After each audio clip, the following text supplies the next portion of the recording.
সেই রব্বুল আলামিনের শুকরিয়া আদায় করে সকলে একবার চিৎকার দিয়ে বলি আলহামদুলিল্লাহ।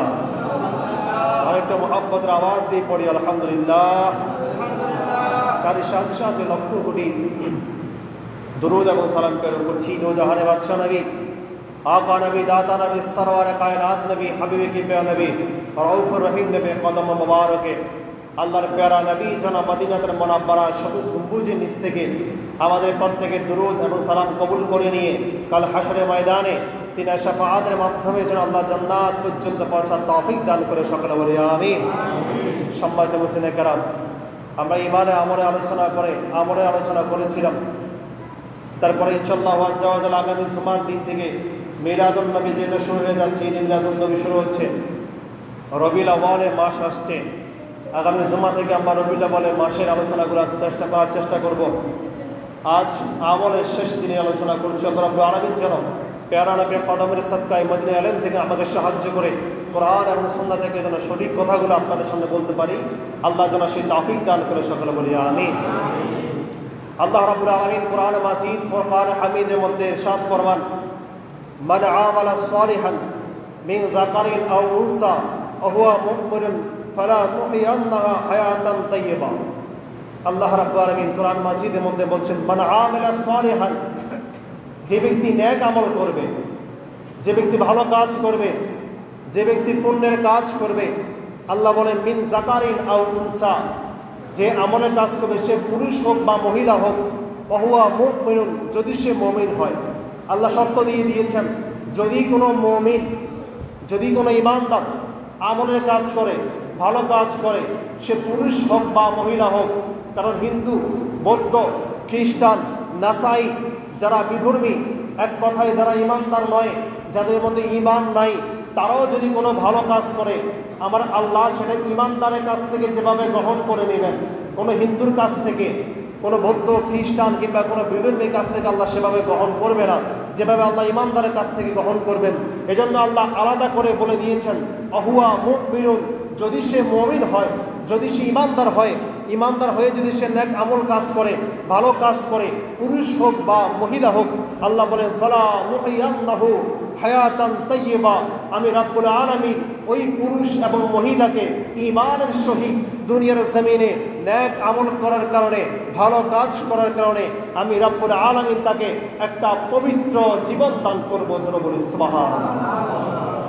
কোনো পুরুষ হোক বা মহিলা হোক, যদি সে নেক কাজ করে, আল্লাহ বলেন ওই নেক কাজের বদৌলতে ঈমান থাকলে আমি রব্বুল আলামিন তাকে একটা সুন্দর জীবন দান করব, তাকে একটা পবিত্র জীবন দান করব। আল্লাহ সুবহানাহু ওয়া তাআলা তারপরে বলছেন, ওয়ালা নাজজি আন্নাহুম আজরাহুম বিআহসানি মা কানু ইয়ামালুন। রব্বুল আলামিন বলেন, এবং যারা ঈমানের সাথে পুরুষ হোক বা মহিলা হোক দুনিয়ার জমিনে যারা নেক কাজ করবে, ভালো কাজ করবে, আমি রব্বুল আলামিন তারা যদি এক গুণ কাজ করে, আমি রব্বুল আলামিন বিআহসানি মা কানু ইয়ামালুন, তারা এক গুণ কাজ করলে আমি আল্লাহ 10 গুণ দেব। তারা এক হাত আসলে আমি আল্লাহ রহমতের চাদর বিছিয়ে ওই বান্দার দিকে 10 হাত পর্যন্ত চলে যাব। চলো বলি সুবহানাল্লাহ। আপনি নেক কাজ করার মাধ্যমে যদি আল্লাহর দিকে এক হাত চান, আমার আল্লাহ বলছেন আমি কুদরতি কদম দিয়ে তার দিকে 10 হাত যাব। ও আল্লাহ, আপনি কদম দিয়ে কিভাবে যাবেন? আমার আল্লাহ বলছেন, আমি আল্লাহ, তুমি যা বান্দা যেভাবে হেঁটে আমি আল্লাহর দিকে আসবা, তুমি আল্লাহ ভালো কাজ করে নামাজ পড়ার জন্য মসজিদে আসবা, ভালো কাজ করার জন্য মসজিদে আসবা, ভালো কাজ করার জন্য কোথাও যাবা, দান সদকা করার জন্য এক কদম হেঁটে যাবা, আমি আল্লাহ তোমার ওই সদকা কবুল করব, আমি আল্লাহ তোমার ওই মসজিদে আসা কবুল করব। বান্দা, তুমি এই মসজিদে আসার দিকে, সদকা করার দিকে, ভালো কাজের দিকে, মাহফিল ওয়াজের দিকে ছুটে যাওয়ার সময় তুমি যখন এক কদম ছুটে যেতা, আমি আল্লাহ তোমার দিকে 10 কদম ছুটে যাইতাম। ও আল্লাহ, আপনি কিভাবে ছুটে যাইতেন? আমার আল্লাহ বলেন, তুমি যেভাবে হেঁটে যাইতা আমি আল্লাহ সেভাবে হেঁটে যাইতাম না। ও আল্লাহ, আপনি কিভাবে যাইতেন? আমার আল্লাহ বলেন, তুমি এক কদম হাঁটলে আমি আল্লাহ ওই রাস্তার মধ্যে 10টা রহমত বিছিয়ে দিতাম। এক কদম ভালো কাজের দিকে গেলে আমি আল্লাহ 10টা রহমত দিয়ে তুমি বান্দাকে আমি আল্লাহ আপন করে নিতাম। চলো বলি সুবহানাল্লাহ। এই জন্য আপনি যখন একটা নেক কাজ করবেন, আল্লাহ চাইলে আপনাকে 10টা নেক কাজের সওয়াব দিতে পারেন। আপনি একটা নেক কাজ করলে আল্লাহ আপনাকে একটা পবিত্র জীবন দান করবেন। যেই পবিত্র জীবন দান করার মাধ্যমে দুনিয়ায় আপনি সম্মানিত হবেন, হাসরের ময়দানও আপনি সম্মানিত হবেন। আল্লাহ রাব্বুল আলামিন যেন আমাদেরকে ন্যাক কাজ করার মাধ্যমে আল্লাহর প্রিয় বান্দা হওয়ার তৌফিক দান করে, সকলে বলি আমিন। আরেকটা মহব্বতের আওয়াজ দিয়ে বলি আমিন। আল্লাহ সুবহানাহু ওয়া তাআলা সূরা 30 নম্বর আয়াতের মধ্যে আল্লাহ সুবহানাহু ওয়া তাআলা ইরশাদ করেছেন, ওয়ামা আসাবাকুম মিন মুসিবাতিন ফাবিমা কাসাবাত আইদিকুম ওয়া ইয়াফু আন কাসীরিন। আল্লাহ সুবহানাহু ওয়া তাআলা বলছেন, ওয়ামা আসাবাকুম মিন মুসিবাতিন, আর তোমাদের প্রতি যেই মুসিবত আসে, তোমাদের যে মুসিবত আসে, বিপদ আসে, তোমাদের যে আযাব আসে, গজব আসে, বন্যা এসেছে, সাইক্লোন এসেছে, ঘূর্ণিঝড় এসেছে, করোনা এসেছে, আপনার সন্তানের উপর বিপদ হয়েছে, আপনার ঘরের মধ্যে আগুন লেগেছে, যা কিছু বিপদ হোক না কেন, আল্লাহ সুবহানাহু ওয়া তাআলা বলেন, বান্দা মিলিয়ে নিয়ে আমি আল্লাহ বলে দিচ্ছি, ওয়ামা আসাবাকুম মিন মুসিবাতিন, তোমাদের উপর যে বিপদগুলো আসন্ন হয়, আসমান থেকে যে বিপদগুলো আমি আল্লাহ দেই, ফাবিমা কাসাবাত আইদিকুম, এগুলো আমি আল্লাহ থেকে দেওয়া নয়, বরং তোমাদের পাপের কারণে আমি আল্লাহ দেই, ওয়া ইয়াফু আন কাসীরিন, তোমাদের কৃতকর্মের কারণে আমি আল্লাহ তোমাদেরকে পাপ দেই। তবে আল্লাহ সুবহানাহু ওয়া তাআলা বলছেন, ওয়া ইয়াফু আন কাসীরিন, আর অনেক কিছু আমি রাব্বুল আলামিন তোমাদের নেক কাজের কারণে, তোমরা যে গুনাহ করো, আমি আল্লাহ তোমাদের সামান্য নেক কাজের কারণে বিশাল অঙ্কের একটা গুনাহ আমি রাব্বুল আলামিন মাফ করে দেই। জোরে বলি সুবহানাল্লাহ। আল্লাহ কিভাবে গুনাহ মাফ করেন? কিভাবে আল্লাহ সুবহানাহু ওয়া তাআলা আপনার সামান্য আমলের কারণে রব্বুল আলামিন আপনার থেকে বিশাল বড় বিপদ দূর করে নেন, বিশাল গুনাহ মাফ করে দেন, বিশাল আযাব থেকে আল্লাহ সুবহানাহু ওয়া তাআলা আপনাকে পরিত্রাণ দান করেন। কিভাবে আল্লাহ সুবহানাহু ওয়া তাআলা সামান্য নেকের কারণে আমাদের উপর থেকে বিশাল গুনাহের পাল্লা, বিশাল গুনাহের ভার আল্লাহ আমাদের উপর থেকে ছড়িয়ে নেন, সেই বিষয়ে আমাদের জানার দরকার আছে না নাই? কথা বলেন, দরকার আছে না নাই? আল্লাহর প্যারা নবী সরওয়ারে কায়নাত নবী জলিল কদর সাহাবা হযরত ওমর ফারুক রাদিয়াল্লাহু তাআলা আনহু, ওনার সন্তান আব্দুল্লাহ ইবনে ওমর রাদিয়াল্লাহু তাআলা আনহু থেকে বর্ণিত, আব্দুল্লাহ ইবনে ওমর রাদিয়াল্লাহু তাআলা আনহু বলেন, বিশাল লম্বা একখানা হাদিস, এটা বুখারী শরীফ থেকে শুরু করে অনেকগুলো হাদিসের গ্রন্থের মধ্যে এসেছে। আমার নবী সাল্লাল্লাহু আলাইহি ওয়াসাল্লাম বিশেষ করে নবম এবং দশম শ্রেণীতে মাদ্রাসায় পড়ানো হয়, মিশকাতুল মাসাবির মধ্যে রাসূল পাক সাল্লাল্লাহু আলাইহি ওয়াসাল্লামের সাহাবা আব্দুল্লাহ ইবনে ওমর রাদিয়াল্লাহু তাআলা আনহু, যিনি ওমরে ফারুক রাদিয়াল্লাহু তাআলা আনহুর সন্তান, ওই তিনি বলেন, আল্লাহর নবী বলেছেন, তিনজন ব্যক্তি যারা ইমানদার ছিল, ঈমান ছিল, তিনজন ব্যক্তি একদিন রাস্তা দিয়ে হেঁটে যাচ্ছেন, এমন অবস্থায় বিশাল বৃষ্টি শুরু হয়েছে, ঘূর্ণিঝড় শুরু হয়েছে। ওই ঘূর্ণিঝড় আঘাত থেকে বাঁচানোর জন্য, বৃষ্টি থেকে বাঁচানোর জন্য তিনজন মানুষ একটা গুহার ভিতরে আশ্রয় নিয়েছেন। বড় চমৎকার হাদিস, আমাদের প্রত্যেকের এটা থেকে শিক্ষা নেওয়ার আছে। ওই তিনজন ঈমানদার একটা গুহার ভিতরে আশ্রয় নিয়েছেন। আল্লাহ সুবহানাহু ওয়া তাআলার হুকুমে, আল্লাহ সুবহানাহু ওয়া তাআলা ইশারায় বিশাল বড় একটা পাথরের খণ্ড ওই গুহার মুখে, যেই মুখ দিয়ে তিনজন মানুষ ভিতরে প্রবেশ করেছেন বৃষ্টি থেকে বাঁচার জন্য, ঘূর্ণিঝড় থেকে বাঁচার জন্য, আল্লাহ সুবহানাহু ওয়া তাআলা বিশাল একটা পাথর দিয়ে ওই গুহার মুখটা আটকিয়ে দিয়েছেন। যখন আল্লাহ গুহার মুখ আটকিয়ে দিয়েছেন, ভিতর থেকে ওই তিনজন মানুষ চিন্তা করছেন যে এই মুহূর্তে আল্লাহ রাব্বুল আলামিন ছাড়া আমাদেরকে রক্ষা করার মতো আর কেউ নাই, আল্লাহ ছাড়া বাঁচানোর মতো আমাদের আর কেউ নাই। কারণ এত বড় পাথর এই গুহার সামনে এসেছে, সাধারণ মানুষ হয়তো চিন্তাও করবে না যে এই পাহাড়ের ভিতরে তিনজন মানুষ আটকে আছে, এই গুহার ভিতরে তিনজন মানুষ আটকে আছে। ওই তিনজন মানুষ সেখানে বসে কান্নাকাটি শুরু করে দিলেন, ভাবনা চিন্তা শুরু করে দিলেন যে আমরা এই গুহা থেকে কিভাবে বাঁচতে পারি। এমন অবস্থায় একজন বলছেন যে আসো আমরা এই মুহূর্তে একমাত্র আমাদেরকে যিনি আশ্রয় দিতে পারবেন আল্লাহ সুবহানাহু ওয়া তাআলা, ওই রব্বুল আলামিনের কাছে আমাদের গুনাহগুলো স্মরণ করে আল্লাহর কাছে মাপ চাই। হয়তো আল্লাহ সুবহানাহু ওয়া তাআলা ওই গুনাহগুলোর কারণে আমাদেরকে আসন্ন বিপদ থেকে আল্লাহ সুবহানাহু ওয়া তাআলা চাইলে এই পাথর এই গুহা থেকে সরিয়ে নিয়ে আমরা আল্লাহ বিপদ থেকে আমাদেরকে বাঁচাতে পারে। জোরে বলি সুবহানাল্লাহ। ওই তিনজন ব্যক্তি চিন্তা করছেন, সবাই গুনাহের কথা স্মরণ করছেন। তার মধ্যে প্রথম যেই ব্যক্তি, ওই ব্যক্তি বলছেন, রব্বুল আলামিনের কাছে বলছেন, বারে ইলাহি, আমার ঘরের মধ্যে বৃদ্ধ মা আছে, বাবা আছে, আবার আমার সন্তান দাওয়া আছে, ছোটো ছোটো আমার সন্তান আছে।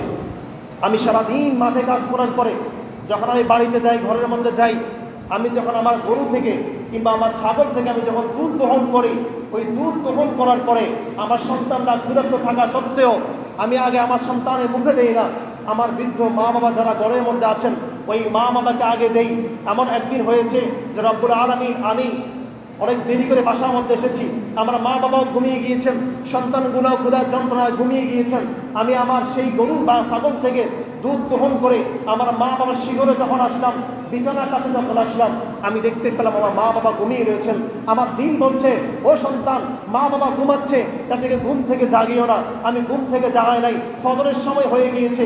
একদিকে মা বাবা ঘুমাচ্ছেন, অন্যদিকে আমার সন্তানরা ক্ষুধার যন্ত্রণায় আহাজারি করছে।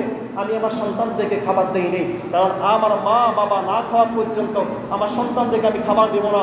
যখন সুবহে সাদিক হয়েছে, নামাজের ওয়াক্ত যখন হয়েছে, আমার মা বাবা যখন ঘুম থেকে উঠেছেন, তারপর আমার মা বাবা দুধ খেয়েছেন। আর সেদিন আমার মা বাবা আমার উপর খুশি হয়েছেন। ও রাব্বুল আলামিন, যদি আমার মা বাবা খুশি হওয়ার কারণে আপনি আল্লাহ আমার উপর খুশি হন, তাহলে আজকে এই বিপদ থেকে আমাদের তিনজনকে আপনি উদ্ধার করেন। যখন ওই বান্দা তার এই কথা স্মরণ করে আল্লাহর কাছে দোয়া করলেন, আল্লাহ সুবহানাহু ওয়া তাআলা ওই পাথরকে গুহার মুখ থেকে 3 ভাগের 1 ভাগ আল্লাহ এই বান্দা তার নেক কাজের কথা স্মরণ করার কারণে সাথে সাথে আমার আল্লাহ পাথরকে পাহাড়ের 3 ভাগে 1 ভাগ থেকে আল্লাহ সরিয়ে দিয়েছে। তোরা বলে সুবহানাল্লাহ। আর রয়েছে 2 ভাগ, বাকি 2 জনে একজন বলছেন রব্বুল আলামিন, আমার একটা সুন্দর চাচাতো বোন ছিল, কাজিন ছিল সুন্দর। আমি আমার ওই চাচাতো বোনের দিকে লালসার নজরে তাকিয়েছিলাম, জিনা করার জন্য তাকিয়েছিলাম। আমি আমার ওই কাজিনকে, আমার চাচাতো বোনকে আমি প্রপোজ করেছিলাম, বলেছিলাম যে আমি তোমার সাথে জিনা করতে চাই। ওই চাচাতো বোন আমাকে বলেছিল, যদি 100 দিরহাম তুমি জোগাড় করে আনতে পারো, আমাকে 100 দিরহাম দিতে পারো, তাহলে আমি তোমার সাথে জিনা করব। আমি ওই লোক বলছে না, রব্বুল আলামিনের কাছে বলছেন, আল্লাহ আমার চাচাতো বোন যখন আমাকে বলেছে যে 100 দিরহাম জোগাড় করে আনার পরে আমি তোমার সাথে জিনা করব, ওই বান্দা 100 দিরহাম জোগাড় করে এনেছেন, চাচাতো বোনের কাছে এসেছেন। তার ওই বোনের কাছে এসে যখন জিনা করার জন্য কাছাকাছি গিয়েছেন, হঠাৎ করে আল্লাহর এই বান্দি, ওই চাচাতো বোন বলে উঠছেন, ও আল্লাহর বান্দা, আমার সাথে জিনা করিও না, আমার সম্ভ্রম নষ্ট করিও না, আমার ইজ্জত নষ্ট করিও না, আল্লাহ সুবহানাহু ওয়া তাআলাকে ভয় করো। ওই বান্দা বলছেন, রব্বুল আলামিন, আমার চাচাতো বোন যেই মুহূর্তে আমি জিনা করতে যাব এমন অবস্থায় আপনি আল্লাহর কথা বলেছেন, হঠাৎ করে আমার দিলের মধ্যে ধাক্কা লাগলো যে পৃথিবীর কেউ না দেখুক আমি যে জিনা করব, আমি যে এখানে খারাপ কিছু করব, আর কেউ না দেখুক, আল্লাহ তো দেখছেন। যখন ওই বোন আল্লাহর কথা বলেছেন, আর ওই ভাইয়ের দিলের মধ্যে যখন আল্লাহর কথা স্মরণ হয়েছে, ওই বান্দার সাথে সাথে জিনাহের কাজ থেকে সরে গিয়ে সেখান থেকে প্রস্থান করেছেন। আর ওই বান্দা আল্লাহর কাছে ফরিয়াদ করছেন, রব্বুল আলামিন, যদি সেদিন জিনা থেকে সরে আসা, জিনা থেকে ফিরে আসা আপনি আল্লাহর কাছে কবুল হয়, তারা আজকে আমাকে এই বিপদ থেকে উদ্ধার করেন। যখন এই বান্দা গুনাহের কথা স্মরণ করে আল্লাহর কাছে মাফ চেয়েছেন, রব্বুল আলামিন ওই পাথরকে গুহা 3 ভাগে 2 ভাগ আমার আল্লাহর কুদরতে ওই পাথর গুহা থেকে সরে গিয়েছে। জোরে বলে সুবহানাল্লাহ। 3 ভাগে 2 ভাগ সরে গিয়েছে, অনেক ভাগ রয়েছে, এখন ওনারা বের হতে পারবে না, বের হওয়ার মতো জায়গা নাই। 3 নাম্বার যোগ বলছেন রব্বুল আলামিন, এক বান্দা আমার বাসার মধ্যে কাজ করত, আমার ঘরে কাজ করত, কাজ করার পরে তার কিছু অর্থ সে আমার কাছে পাবে। আমরা চাকরি করলে যে বেতন দেওয়া হয়, আমাদের যারা দরিদ্র মানুষ তাদের ঘরের মধ্যে অনেক মানুষ কাজ করেন। উনি বলছেন, রব্বুল আলামিন, এক বান্দা আমার ঘরে কাজ করত, আমার ঘরে কাজ করা অবস্থায় তার কিছু অর্থ আমার কাছে ছিল, কিন্তু ওই লোক আমার কাছ থেকে অর্থগুলো নেয় নাই, সে চলে গিয়েছে।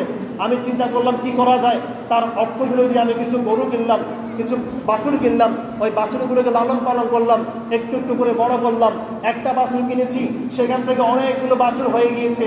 অনেক বছর পরে যেই ব্যক্তি আমার কাছে তার কাজের টাকা পাবে, ওই লোক আমার কাছে এসে বলল, ভাই আল্লাহকে ভয় করেন, আমি আপনার ঘরে কাজ করেছিলাম, আপনার কাছে আমি কিছু কাজের টাকা পাবো, আজকে আপনি আমার কাজের টাকাগুলো দিয়ে দেন।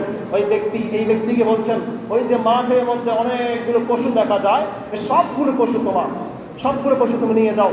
ওই ব্যক্তি বলছেন, আপনি কি আমার সাথে মশকরা করতেছেন? আমি আপনার কাছে পাবো 1000 টাকা, আপনি আমাকে 1000 টাকা দিবেন, মাঠে লক্ষ টাকার গরু ছাগল কেন আপনি আমাকে দেখাচ্ছেন? ওই লোক বলছেন, রব্বুল আলামিনকে ভয় করে তুমি যে ওই সামান্য দিরহাম আমার কাছে পেতাম, সেই দিরহাম দিয়ে আমি একটা পশু ক্রয় করেছি। সে একটা পশু থেকে আস্তে আস্তে বাড়তে বাড়তে অনেকগুলো পশু হয়েছে। সেই পশুগুলোকে পরিচালনা করার জন্য আমি লোকও রেখেছি। ও ভাই, আল্লাহকে ভয় করে বলছি, এই মাঠে যতগুলা পশু আছে সবগুলা পশু তোমার ওই সামান্য দিরহাম দিয়ে কিনে একটা পশু থেকে হয়েছে। সুতরাং এগুলা মালিক আমি নই, প্রত্যেকটা মালিক তুমি এই পশুগুলো নিয়ে যাও। বান্দা ওই সাক্কার কথা বলে আল্লাহর কাছে দোয়া করছেন, রব্বুল আলামিন যদি আমার সেদিনের ন্যাক আমল, সেদিনের সদকা আপনার দরবারে কবুল হয়ে যায়, আজকে এই গুহার ভিতরের বিপদ থেকে আপনি আমাদেরকে রক্ষা করেন। এই দোয়া করার সাথে সাথেই আল্লাহ রাব্বুল আলামিনের কুদরতে ওই গুহা থেকে পাথরটা সরে গিয়েছে এবং 3 জন ইমানদার ওই গুহা থেকে বের হয়ে চলে এসেছেন। জোরে বলে সুবহানাল্লাহ। আপনি যখন গুনাহের কথা স্মরণ করবেন বিপদে পড়ে, অথবা এখানে 3টা জিনিস রাসূল পাক উম্মতকে শিক্ষা দিয়ে গিয়েছেন, আল্লাহ এই বান্দাদের মাধ্যমে 3টা আমলের কথা আমাদেরকে স্মরণ করে দিয়েছেন, শিক্ষা দিয়ে দিয়েছেন। একটা হচ্ছে মা বাবাকে অবশ্যই সব কিছু চাইতে বেশি শ্রদ্ধা করতে হবে, সম্মান করতে হবে। আগে মা বাবার খাবারের ব্যবস্থা করতে হবে, তারপর সন্তানদের স্ত্রীদের খাবারের ব্যবস্থা করতে হবে। 2 নম্বরে আল্লাহকে ভয় করে জিনা ব্যভিচারের কাছেও যাওয়া যাবে না। আর 3 নম্বর হচ্ছে কোনো মানুষ যদি আপনার কাছে ঋণ থাকে, ওই তার ঋণ যতটুকু সে পাবে ততটুকু তাকে পৌঁছায় দেওয়া, তার ঋণ পরিশোধ করে দেওয়া। এই হাদিসের মাধ্যমে 3টা আমলের কথা যেভাবে আমাদেরকে স্মরণ করে দেওয়া হয়েছে, ঠিক তেমনিভাবে আল্লাহ যেভাবে কোরআনের মধ্যে বলেছেন, তোমাদের গুনাহগুলো আমি আল্লাহ কমিয়ে দেই তোমাদের সামান্য নেক আমলের কারণে। রব্বুল আলামিন আমাদেরকে যেন নেক আমল করে, ভালো আমল করে, ছোট ছোট আমলের মাধ্যমে যেন রব্বুল আলামিন আমাদের উপর থেকে বিশাল গুনাহের পাহাড়গুলো ধ্বংস করে দেন। সেগুলোকে যেন আল্লাহ সুবহানাহু ওয়া তাআলা গুনাহগুলো বাদ দিয়ে নেক দিয়ে ভরপুর করে দেন। আমরা যেন আল্লাহকে সবাই রাজি করতে পারি, খুশি করতে পারি। সকলে বলে আমিন। আর একটা মহব্বতের আওয়াজ দিয়ে বলে আমিন। ছোট ছোট কিছু আমল আমি অনেকবার আপনাদেরকে বলেছিলাম, রাস্তা থেকে কষ্টদায়ক বস্তুগুলো সরিয়ে দেবেন। কোনো মানুষ অসুস্থ হলে দেখতে যাবেন, কোনো মানুষকে যখন দেখবেন তাকে সালাম দিবেন, সালামের জবাব দিবেন। কোনো মানুষ যখন বিপদে পড়বে আপনার সাধ্য অনুযায়ী তাকে সেবা করার চেষ্টা করবেন। এই ছোট ছোট আমলগুলো যদি আপনি করতে পারেন, নামাজ, রোজা, হজ, যাকাত এগুলো বাধ্যতামূলক করতেই হবে। এগুলোর পাশাপাশি আপনি যদি ছোট ছোট কাজগুলো করতে পারেন, যেটাকে পার্ট টাইম বলা হয়, ওই পার্ট টাইম কাজটা যদি করেন, নামাজগুলো যদি আপনাকে জান্নাতে নিয়ে যায়, ওই পার্ট টাইম ইবাদতগুলা জান্নাতে আপনাকে আরো বেশি নাজ নেয়ামতের ব্যবস্থা করে দেবে। আমরা যেন রব্বুল আলামিনের কোরআন এবং রাসূল পাকের সুন্নাহ মেনে দুনিয়া ঈমানের সাথে আমল করে কবরে যেতে পারি। আল্লাহ যেন আমাদেরকে সেটা তৌফিক দান করে। সকলে বলে আমিন। ওয়া আখিরু দাওয়ানা আলহামদুলিল্লাহ। আসসালামু আলাইকুম ওয়া রাহমাতুল্লাহি ওয়া বারাকাতুহু। যারা কাব্বাস মাদাই করেন, যারা কাব্বাস মাদাই করেন।